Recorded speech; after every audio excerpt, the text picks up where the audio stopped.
एक बात ये तो नहीं पूछूंगा कि आप यहाँ आकर बिहार में आकर चुनाव क्यों लड़ रहे हैं। संविधान ने अधिकार दिया, कहीं भी जाकर ओवैसी साहब चुनाव लड़ सकते हैं।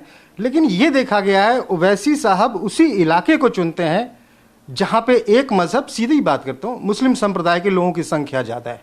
तो क्या ओवैसी साहब मजहब की राजनीति करते हैं?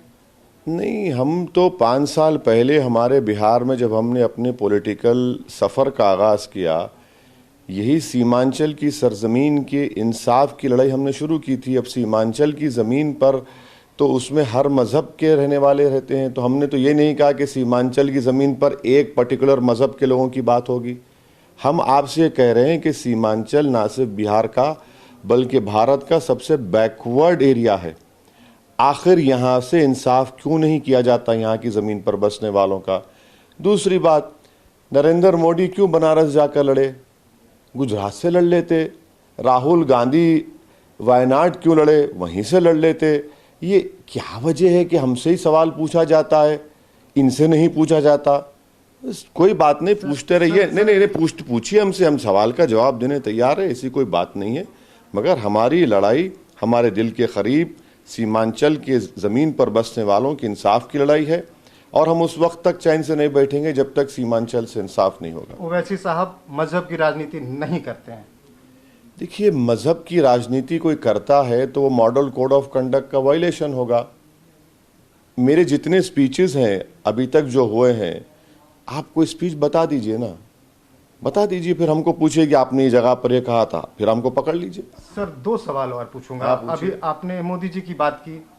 मोदी जी ने अभी अपनी हालिया भाषण में ये कहा कि पुलवामा के वक्त हमारे ऊपर बहुत सारे लांछन लगाए रहे। भाई देखिए, अगर जिसने कहा उनसे पूछिए ना। हमने तो पुलवामा वाक़े की मजम्मत की, उसको कंडेम किया, और हमने देश के प्रधानमंत्री से पूछा कि भाई ये इंटेलिजेंस फेलियर अगर है, और इंटेलिजेंस फेलियर है ये, तो कितने इंटेलिजेंस के ऑफिसर्स को आपने सस्पेंड किया? इतनी बड़ी हाई वॉल्यूम का प्लास्टिक एक्सप्लोजिव कैसे गया वहाँ पर? कैसे उन लोगों को मालूम हुआ कि हमारे सीआरपीएफ जवानों का मूवमेंट है?